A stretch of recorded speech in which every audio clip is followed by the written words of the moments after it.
We decided we had spent enough time in Pahokee refitting Gone with the Wind, and now that most of our projects were completed, it was time to prepare for our departure. As summer arrived, so did the algae on Lake Okeechobee. As you may have seen on social media, this year was particularly bad. Before we knew it, the entire lake was covered with this green grossness, which fueled our desire to leave the marina for good and head south into the Keys towards beautiful waters. We're getting ready to take Gone with the Wind out on the lake for our first little test run. Should be fun. It's going to be hot, but it should be fun. After recently installing our new solar panels and charge controller, we took Wynn out on the lake to do some testing. Now that we finally felt our boat was safe enough to sail, we never actually got the chance. The weather was either miserably hot with no winds or full-blown squalls with 20 to 30 mile-an-hour gusts. So we tested our new solar equipment while motoring on Lake Okeechobee. Yeah, look at you. You're so handsome. Voodoo, you're my puppy. Oh yeah, especially on a cloudy day. Let's take a look. It's not pure sunshine now. We definitely have got a little overcast going on. What are you going to do? Come up and down all the time? Come on. Come on. Do whatever you want to do. That's a good old moosey. Plus a friend. All you do is moose around. He doesn't know what to do. We were able to confirm our calculations that we could do 3 knots with a 30 amp draw requiring around 1,000 watts, which we were able to provide through our new solar panels. We know some of you are interested in these findings, but you'll have to wait for our Power Plan Part 2 video to get more details. Just got back from the fabricator. Ready to unload this baby. Now we're at the wood doctor's house. Time to get in the shop and put this thing together. What we're doing now is we're ripping off the edge of a piece of wood so that we have a square edge to work with.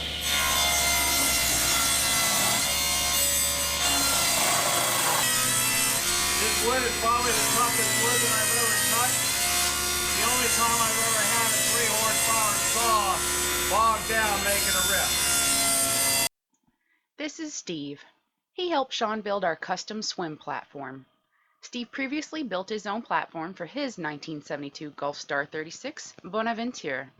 That's right, we've been visiting Gone with the Wind sister ship again in Fort Pierce. Steve is currently working on her refit as well. He's been kind enough to share some wisdom and knowledge with us about refitting and cruising on a Gulfstar. Bonaventure is the second Gulfstar he's owned. We sourced some Cumaru wood as recommended by Steve.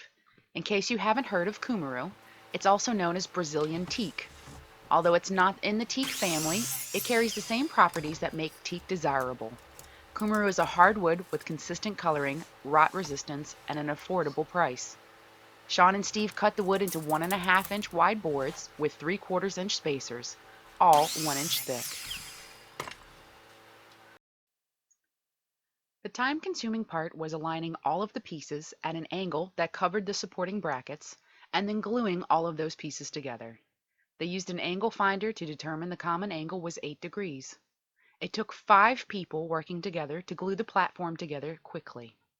Unfortunately, the camera died before that happened, so there's no footage. Without Steve's expertise, specialized tools, and workshop, we would never have attempted to build a custom wood swim platform. We would have had to order a prefab platform made of starboard instead, and it just wouldn't look nearly as nice. A huge thank you to Steve and his family for all of the assistance. After sitting overnight so the glue could dry, they cut and sand the external corners before they work on the edges nearest the transom. They used the same cardboard template Steve made from his boat to mark the curvature of the transom.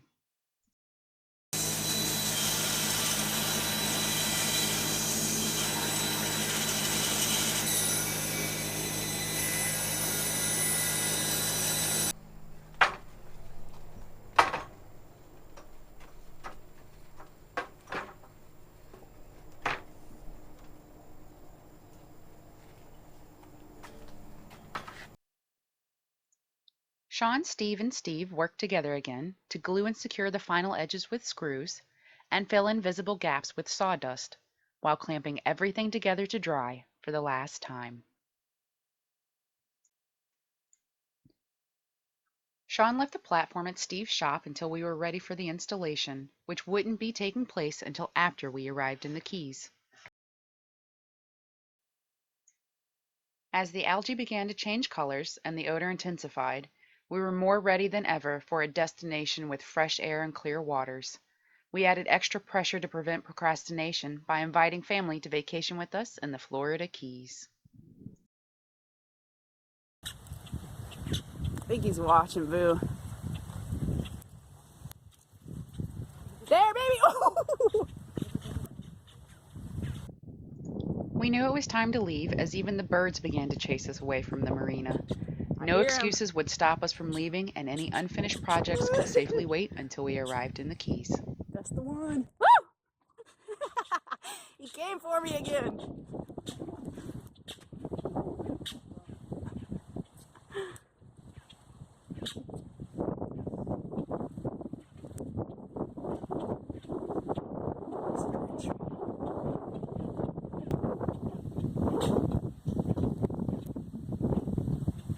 He's gonna attack me when I go by. Don't you dare. Mean ass bird.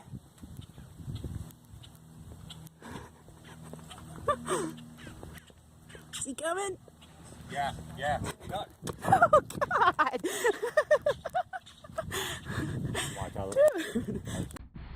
We are getting ready to leave Pahokee. Yay! Finally!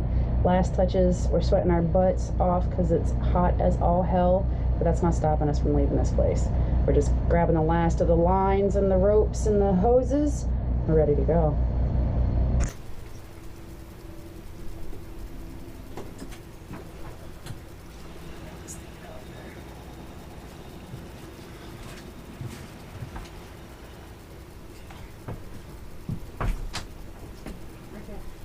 Go straight back.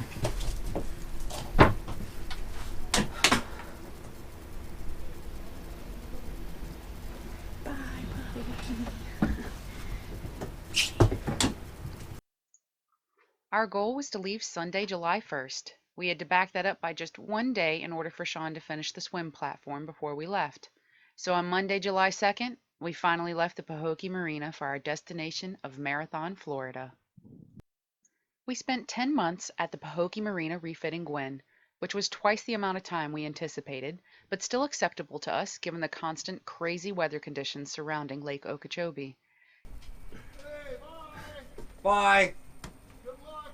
Thank you. If you've been watching our boat's transformation, then you know how neglected Gone with the Wind was when we bought her. For almost a complete refit, we are proud to have finished as many projects as we have and are ready to start sailing. Our planned route would take us back through the Okeechobee waterway to Stuart. We would pass through 3 locks on the way following the St. Lucie River into the ICW, where we planned to continue south until we arrived in Marathon, Florida. It was important to follow the channel markers closely on the lake, as many of the transient boats we spoke with at the marina were there only because of hard groundings. Whew, it's hot, but we're happy to leave Pahokee. Me and the pup, we're hanging out in the back for just a moment. And, yeah, I thought it was going to be a lot hotter than this on the boat, but we've got great wind flow, and it's making a big difference. It's not so miserable. I've been hotter. I can deal with this. Fortunately, the lake was pretty calm during our passage, and we easily made it through the Port Mayaka Lock and down the Okeechobee waterway. Shawn's taking the pups to land. They just ate dinner. This is our first time anchoring. We're in the St. Lucie Canal. We found a little park we can stop at, so we just fed the dogs, and now he's going to take them over to the little boat ramp, let them on some land, and just let them stretch their legs for a minute.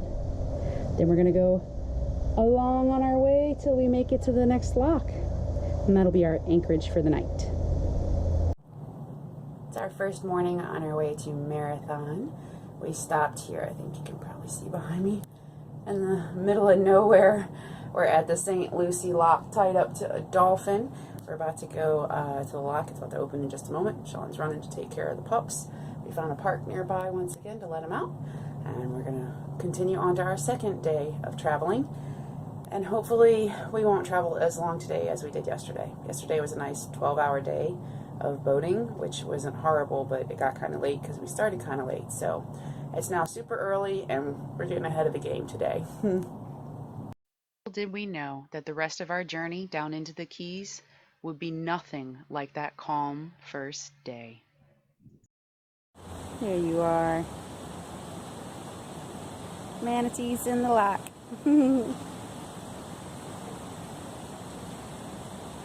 That's cool. We're dropping 12 feet. It's gonna be crazy shallow on the other side. It's a good thing we got a 3-foot draft. Bye, manatees. Be careful in that lock. Don't get squished. Yeah. They're all gone. Everybody's waiting for us.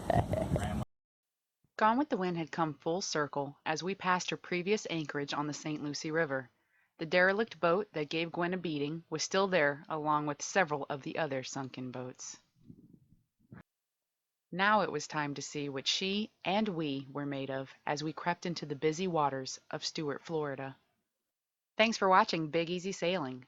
Don't forget to like the video and leave a comment below. A special thanks goes out to all of our crew members on Patreon. If you'd like to join our crew, click the Patreon link to find out how.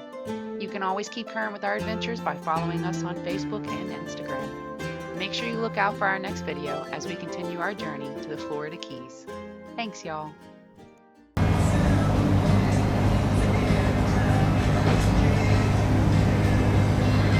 Green grass and high tides forever.